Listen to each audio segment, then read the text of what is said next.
নুরু ভাইয়ের উপরে হামলা হলো, এত বড় একটা হামলা হলো, তারপরে সেটা নিয়ে আর কোনো মাথা ব্যথা নাই। এরপর দেখেন লীগরা আবার মিছিল দেওয়া শুরু করছে। আমার লীগ নিষিদ্ধ হলো নামথাম করে, বারবারই আমাদের রাস্তায় নেমে তারপরে আমাদের দাবি আদায় করতে হচ্ছে। আমার কথা হচ্ছে, ঠিক আর কতদিন, আর কতজন মারা গেলে, মানে এমন একটা অবস্থা হয়ে গেছে যে চিটাগাং ইউনিভার্সিটিতে যখন হামলাগুলো হলো, এটা তো ভাবি না, এই জন্য সরকার কোনো কার্যক্রম বা কোনো কার্যকরী পদক্ষেপ নেয় নাই। ব্যাপারটা তো কখনো এরকম ছিল না, যেখানে স্টুডেন্ট যারা তারা যেখানে অসুবিধায় পড়বে সেখানে তাদেরকে কোপানো হচ্ছে। স্বরাষ্ট্র উপদেষ্টা কোনো বিবৃতি দিয়েছে, আইন উপদেষ্টা কোনো কিছু করেছে, তারা ফেসবুকে বসে বসে সমবেদনা জানায়। তো তোমার যদি সমবেদনা জানানোর জন্য তোর যদি সিটিং লিস্টের হওয়া নাই, সমবেদনা তো আমরা জানাইতে পারি জনগণ হিসেবে, যেহেতু আমরা কোনো পাওয়ার হোল্ড করি না সেই জায়গা থেকে। তো এই যে ঢাবির এগেইনস্টে দেশের অন্য সকল পাবলিক বিশ্ববিদ্যালয়কে এগেইনস্টে নিয়ে যাচ্ছে যে আজকে ঢাবি না বিধায় আমরা হয়তো বা কোনো কাভারেজ পাচ্ছি না, বা পুলিশ হয়তো বা গুরুত্ব দিচ্ছে না, বা প্রশাসন হয়তো বা গুরুত্ব দিচ্ছে না। আবার দেখেন আমাদের চিটাগাংয়ের ভিসি তিনি খুব আবেগ আপ্লুত হয়ে গেছে এই ভেবে যে তাকে স্বরাষ্ট্র উপদেষ্টা ফোন করছে। মানে এইরকম ভিসি তো আমার দরকার নাই, যে তুমি তোমার ইউনিভার্সিটির প্রশাসন, ইউনিভার্সিটির জমি তুমি তোমার ইউনিভার্সিটির স্টুডেন্টের জন্য তুমি সংরক্ষিত করতে পারো নাই। স্বরাষ্ট্র উপদেষ্টা তোমাকে ফোন দিয়েছে দেখে তুমি খুব আবেগ আপ্লুত হয়ে গেছে, যেটা আমাকে কতবার স্বরাষ্ট্র উপদেষ্টা ফোন দিতে। এইরকম মেরুদণ্ডহীন শিক্ষক তো আমাদের দরকার নাই। ডাকসু নির্বাচন কেন্দ্রিক আমরা দেখছি বাংলাদেশের সব শিক্ষা প্রতিষ্ঠান অস্থিতিশীল হয়ে উঠছে, এবং এই অস্থিতিশীলতার পিছনে বিভিন্ন এজেন্সি এবং ফ্যাসিবাদের বিভিন্ন কলাকৌশল রয়েছে।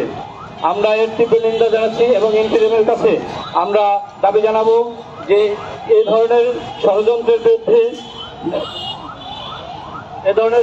বিরুদ্ধে যথাযথ ব্যবস্থা নেওয়া হোক।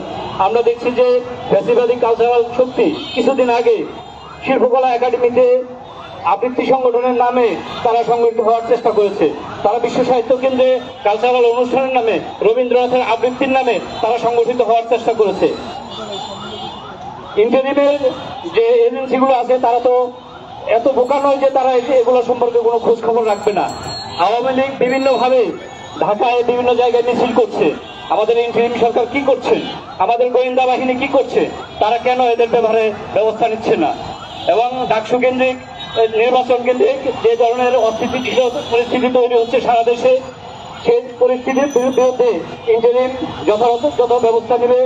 রাজধানীতে সন্ত্রাসী নিষিদ্ধ আওয়ামী লীগ নৈরাজ্য সৃষ্টি করছে, যার কারণে আইন শৃঙ্খলা পরিস্থিতি বিশৃঙ্খল হয়ে যাচ্ছে।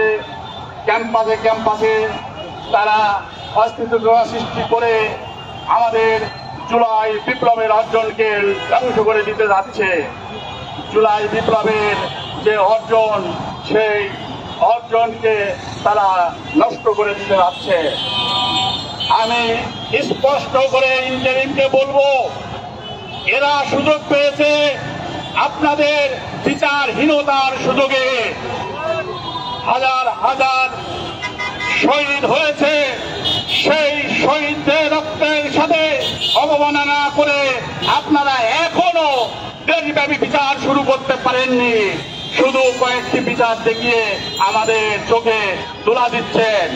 আমাদের স্পষ্ট দাবি থাকবে, সারা দেশব্যাপী জেলা উপজেলায় স্পেশাল ট্রাইব্যুনাল গঠন করে এই সন্ত্রাসী আওয়ামী এবং তাদের দোষকদের বিচার শুরু করতে হবে, গ্রেপ্তার করতে হবে এবং বিচার নিষ্পত্তি করতে হবে। একই সাথে সরকারি বেসরকারি প্রতিটি ডিপার্টমেন্টের মন্ত্রণালয়ে বিচার ব্যবস্থা, বিচার ট্রাইব্যুনাল গঠন করে এই সব সরকারি বেসরকারি যারা এই দোষর ছিল, এই খুনি হাসিনার দোষর ছিল, তাদেরও বিচার নিশ্চিত করতে হবে, তবে দেশ স্থিতিশীল হবে। দেশের নাম্বার 1 ট্রেডিং অ্যাপ নিফটি ফার্স্টে পাচ্ছেন ট্রেডিং এর সব সুবিধা, dual exchange access, company analysis, portfolio তৈরি করা সহ আরও অনেক ইউনিক ফিচারের সাথে ট্রেড করতে ডাউনলোড করুন এক্ষুনি।